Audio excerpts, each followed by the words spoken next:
Allah, teramat banyak Bapak Ibu Saudara, orang-orang yang dianugerahi kekayaan berlipat-lipat lalu kemudian dalam waktu sekian detik, sekejap habis.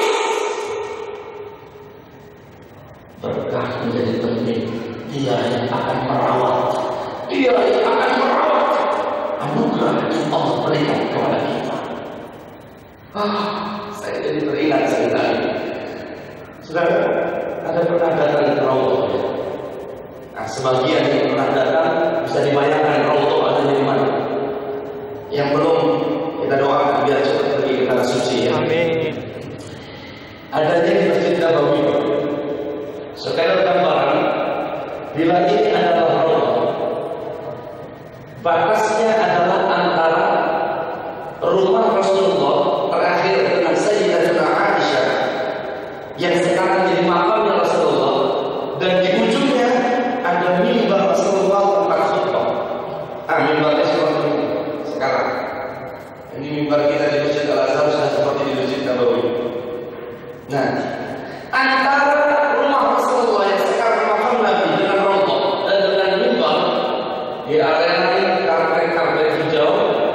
Area ini disebut dengan Raudhah min Riyadhil Jannah, tempat mustajabnya berdoa. Area ini tidak luas, mungkin menampung sekitar 100-200 orang. Kalau Anda dari arah Raudhah perempuan, para ibu, kalau ibu datang ke Masjid Nabawi, itu datang dari pintu 25, lurus menuju Raudhah. Kalau di jam-jam waktu salat fardu kan perempuan tidak bisa masuk Raudhah, jadi laki-laki bisa masuk semua. Anda saksikan di sebuah sudut ada panggung.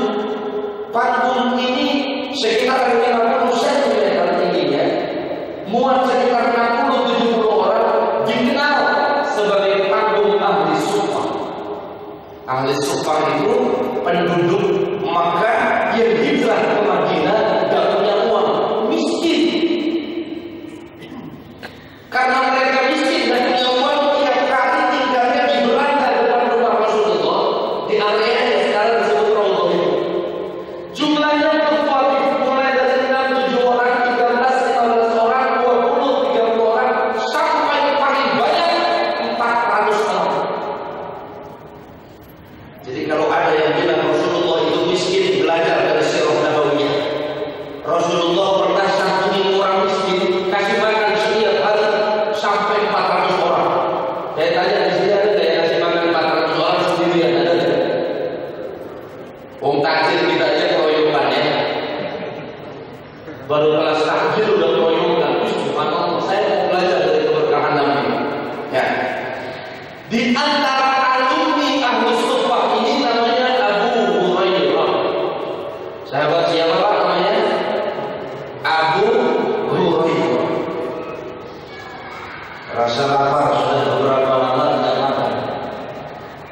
Orang-orang ahli suffah ini dipuji sama Allah. Meskipun miskin, dia tidak pernah meminta-minta. Sikapnya disebut iffah. Saya ulang, sikapnya disebut iffah. Biar miskin tapi tidak minta-minta. Itu orang ahli suffah. Tapi kan lapar, ya usaha Anda, tapi usahanya juga tidak menghinakan mereka. Abu Hurairah keluar dari ahli suffah, jalan-jalan, pengen tanya-tanya sahabat kabarnya bagaimana, siapa tahu diajak makan. Namanya juga orang usaha deh. Ketemu pertama dengan sahabat Abu Bakar, biasa Assalamualaikum ya Abu Bakar. Abu Bakar jawab Waalaikumsalam. Abu Hurairah apa kabar? Baik alhamdulillah. Udah jalan. Kata Abu Hurairah ya segitu doang. Kirain ditawarin makan. Beliau nggak tahu pada waktu Abu Bakar berkawan, cuma nggak tahu Abu Hurairah lagi lapar. Ketemu lagi dengan sahabat Umar. Assalamualaikum ya Umar. Waalaikumsalam ya Abu Hurairah. Bagaimana kabar? Baik. Lewat lagi. Udah 2 kali usaha ada yang nawarin makan. Akhirnya beliau balik lagi karena utusan di Abu Hurairah, utusan di belakang masih ratusan orang yang mau makan di tanah sumpah. Hingga kemudian dia berjumpa dengan Rasulullah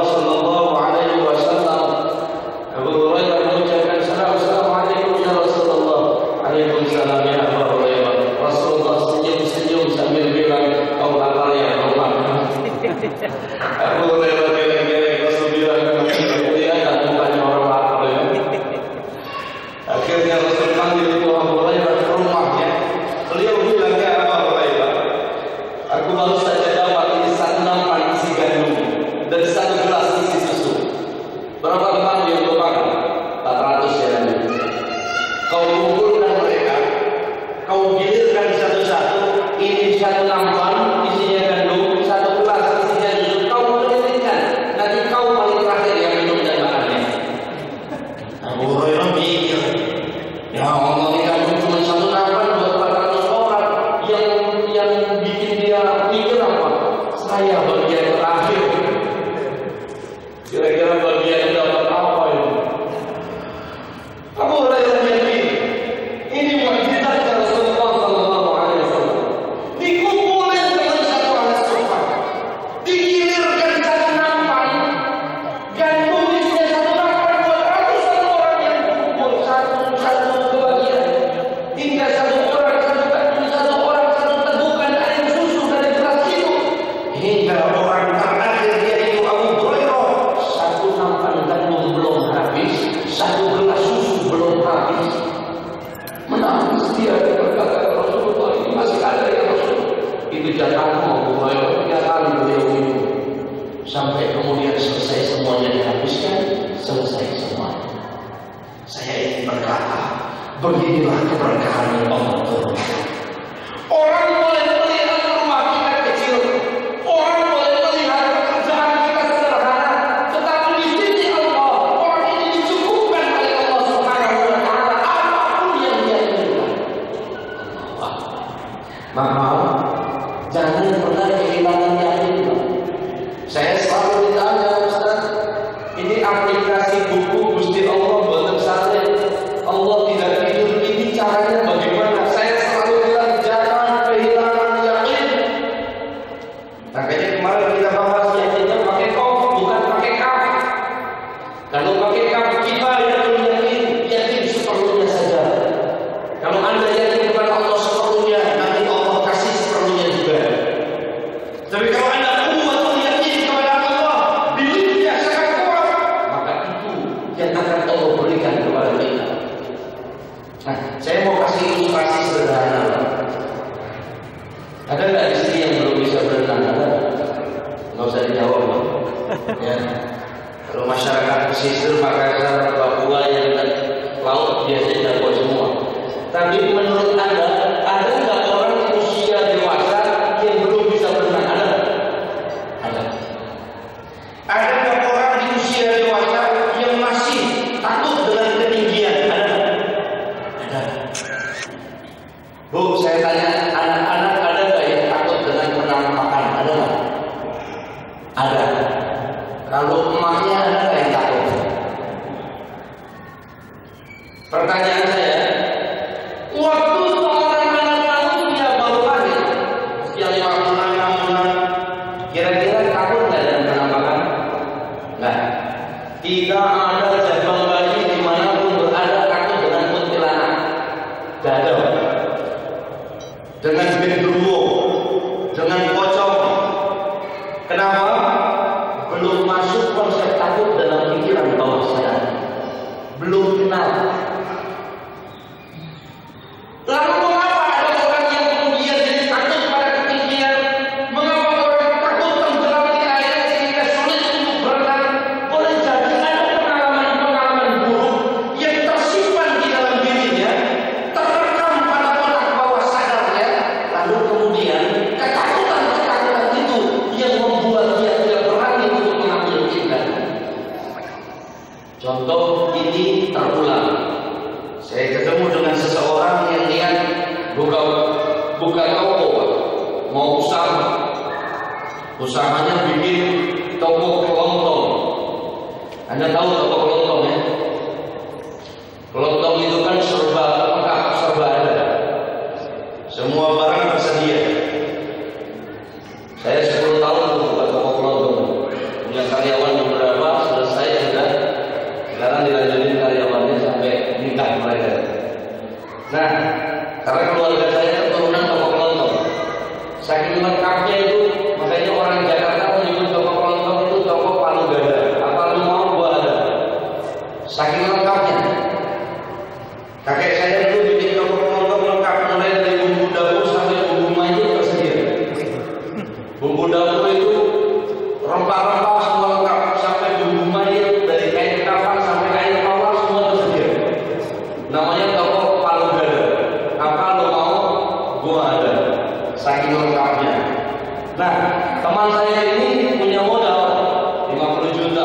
lumayan besar ya. Mau bikin kelompok. Kemudian saya sampaikan, karena saya berpengalaman, keluarga kami keluarga bikin warung lontong cukup banyak. Saya bilang, ayo mulai. Begini cara memilih barangnya. Di mana Anda mengambil sumbernya? Bagaimana display produknya? Dijelaskan begitu segala macam. Rupanya setelah itu dia ketemu dengan temannya yang lain. Kalau temannya berkata begini, ya Allah, buka warung lontong, gak bakat, mukamu muka bangkrut. Kan matanya itu nggak boleh. Semangatnya dipatahin. Jadi dia mulai mau buka itu kepikiran, asal mau buka nih, lu buka sekarang, bulan depan bangkrut, habis begitu. Ayo mau buka apa enggak? Makin takut Pak. Setengah tahun kemudian saya ketemu dengan dia. Saya tanya, Mas, gimana kabar warung lontongnya? Dia jawab, bangkrut Ustaz. Saya tanya, emang udah dibuka? Enggak. Itu duit masih ada? Masih. Dia nggak berani memulai karena bangkrut menjadi bayangan yang ada dalam pikiran bawah sadar. Udah mulai apa belum? Belum. Ini juga nasib para jomblo yang takut ketemu calon mertua. Dia udah ngomong sama temennya dia, tampang kayak lu mau ngelamar dia, ditolak. Sebulan dipikirin asal modal, kenapa nggak jadi? Gue takut ditolak. Saya tanya, udah ngomong belum? Belum. Jangan-jangan ada gangguan dalam dirinya. Oleh karena itu telusuri masa kecilnya. Saya mau tanya Bapak Ibu, kalau Anda punya anak kecil umur 1 tahun baru belajar jalan, jarak Anda 10 meter, 15 meter, si anak yang baru belajar jalan ini mendekati tangga yang curam. Kira-kira kita teriak apa? Awas jatuh. Betul? Betul nggak tuh teriaknya begitu? Anak baru belajar jalan, jadi anak tangga, ada teriaknya nggak? Ada, awas jatuh. Pertanyaan saya, naiknya belum? Naiknya belum? Teriak udah 10 meter, awas jatuh. Naiknya belum, tapi jatuhnya sudah ada, terasa masuk dalam pikiran bawah sadar. Makanya banyak anak-anak sekarang tumbuh mau ngapa-ngapain takut. Bicara depan umum takut, ikut lomba takut apa? Takut kalah. Lombanya sudah belum. Ini kesalahan masuk namanya. Saya menyebut ini dosa-dosa parenting. Nah, besok sama ibu kita bahas dosa parenting. Siapa yang suka mukulin anak?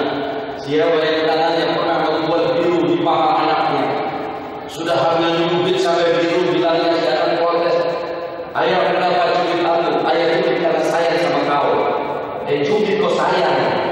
Ini anaknya konfus bingung. Biasanya kalau sayang dikasih hadiah.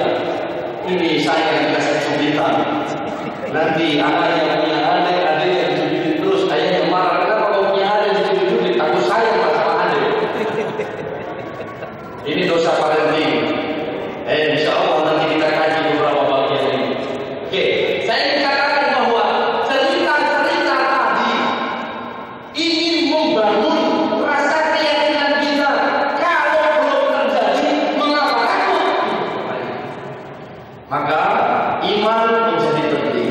Kunna nu'tal iman qabla al-ulumi wal Qur'an. Sebelum pengetahuan diberikan, sebelum Al-Quran diberikan, Allah hadiahkan kita dulu yang namanya iman, bibit yang sangat kuat. Jadi bagaimana caranya supaya melatih keimanan kita? Jawab dengan penuh keyakinan. Ketika sesuatu dilakukan dengan melanggar, yakin Allah pasti cabut keberkahannya. Yakin.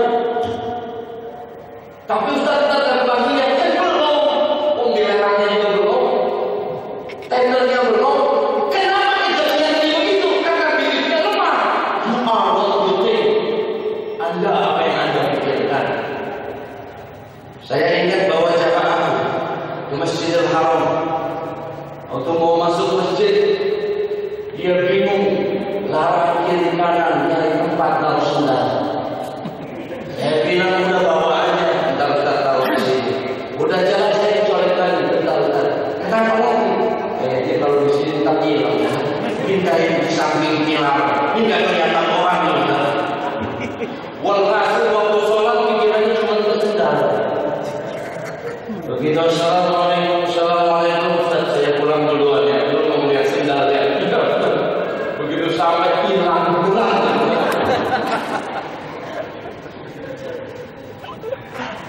Kalau Anda pernah baca buku The Secret dulu nih, rahasia. Ini buku yang menggetarkan dunia barat sampai puluhan kali cetak. Di Indonesia saja sudah berapa kali cetak The Secret. Ada cara di internet. Kalau sini ada toko buku cari bukunya. Diajarkan satu hukum yang disebut dengan the law of attraction. Hukum tarik menarik. Kalau Anda dagang, buka warung pagi-pagi, buka kios pagi-pagi, buka toko pagi-pagi sambil berkata, ya Allah, mendung amat kayaknya rezeki seret nih hari ini. Sampai sore beneran seret. Itu kenapa prasangka belum menutup pintu berkat, benihnya hati membuka pintu itu kembali. Mulai dengan yakin, jangan mudah digoda dengan godaan apapun yang menggiurkan. Maka dalam Islam tidak ada konsep jatuh, tidak ada konsep jatuh. Bisnis kita sedikit terpuruk itu kan kata orang. Sedikit terpuruk karena apa? Orang-orang yang terpuruk karena pernah mencoba jauh lebih baik ketimbang orang yang tidak pernah terpuruk karena tidak pernah mencoba. Anda jatuh naik motor, Pak. Jatuh disebut wajar dan lebih baik jatuh karena pernah mencoba ketimbang ada orang bilang saya dong tidak pernah jatuh naik motor. Emang pernah coba? Belum pernah. Saya ulang ya, lebih baik Anda pernah bangkrut karena buka toko dagang pernah bangkrut lalu kemudian bangkit lagi ketimbang orang tidak pernah bangkrut karena tidak pernah dagang. Waktu temannya cerita lagi bangkrut, dia dengan bangga berkata, saya tidak pernah bangkrut. Emang pernah dagang? Belum pernah. Kacau namanya. Belajar dari kegagalan, belajar dari kejatuhan, belajar dari kebangkrutan, kuatkan diri yang kuat kepada Allah, tidak terpengaruh oleh apapun, dan Allah akan segera memberikan kemenangan kepada orang-orang yang hatinya tidak pernah ragu keajaiban Allah, pasti berpihak kepada hamba yang memujanya. Hari ini dan seterusnya jangan kehilangan yakin. Hari ini dan seterusnya jangan kehilangan yakin. Saya mendampingi seseorang yang jatuh sejatuh-jatuhnya. Untung tidak jatuh imannya. Jadi waktu datang ke pesantren saya tanya, kau masih punya iman? Masih, Ustaz, alhamdulillah. Bersyukurlah dengan kejatuhannya. Lalu kemudian dia mengubah pilihnya lebih kuat, dia mengubah konsentrasi berpikirnya, ibadahnya yang luar biasa, dan dia serahkan seluruhnya kepada Allah Subhanahu wa Ta'ala, berdamai dengan keadaan. Tak sampai 2 tahun dia bangkit dengan keluar biasaan lebih kejatuhan sebelumnya. Baik, mudah-mudahan sore ini memotivasi kita semuanya ya. Apapun yang terjadi, Allah jawabannya.